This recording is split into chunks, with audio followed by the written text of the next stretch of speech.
સુરતમાં મિલ માલિક પાસે ખંડણી મુદ્દે મોટા સમાચાર મળી રહ્યા છે। વેપારી પાસે રૂપિયા લેતો વિડીયો સામે આવ્યો છે। રૂપિયા 45 લાખ ટેબલ પર આપતો વિડીયો સામે આવ્યો। આરોપી અજય ત્રિવેદી, તેજસ પાટીલ વિડીયોમાં દેખાયા। આરોપીઓના ઘરમાંથી કેટલીક ફાઇલ પણ મળી આવી હતી।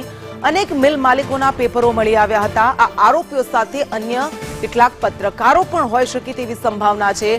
આરટીઆઈની આડમાં ઉદ્યોગકારોને બ્લેકમેલ કરવામાં આવતા હતા। પકડાયેલા 2 પૈકી વધુ 6 ખંડણીખોરોના નામ ખુલ્યા છે। સચિન ઇન્ફ્રા એન્વાયરમેન્ટ લિમિટેડ અને ગ્લોબ એન્વાયરમેન્ટ લિમિટેડ જે કેમિકલ વેસ્ટનો પ્લાન્ટ જે સચિન જીઆઈડીસીના અલગ અલગ ડાઇંગ મિલોના અને પ્લાન્ટમાંથી નીકળે છે એમાં વેસ્ટ કલેક્ટ કરી નીકળવાના છે। એના બદલામાં 45 લાખ રૂપિયા જે માંગેલા હતા લેવા આવતા પકડાઈ ગયેલા।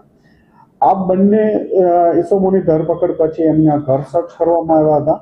એમના ઘરેથી અલગ અલગ ફાઇલો અને કોમ્પ્યુટર એમનું સીઝ કરવામાં આવ્યું હતું। કોમ્પ્યુટર આફએસએલમાં મોકલવામાં આવ્યું છે। ફાઇલો અને એમના મોબાઈલની ચેટ વગેરે સર્ચ કરતા એમને બીજા અમુક અત્યારે નામ નથી આપતા પણ અલગ અલગ ઇન્ડસ્ટ્રીઝના લોકો વિરુદ્ધના પાંડેસરા અને સચિન જીઆઈડીસીના અલગ અલગ લોકો વિરુદ્ધના નામ સાહેબના જે રેકોર્ડ કબજે કરવામાં આવ્યા મને ફાઇલમાંથી મળી આવ્યા છે કે જેમને એ લોકો બ્લેકમેલ કરવા માટે એમના વિરુદ્ધ અરજીઓ કરતા હતા।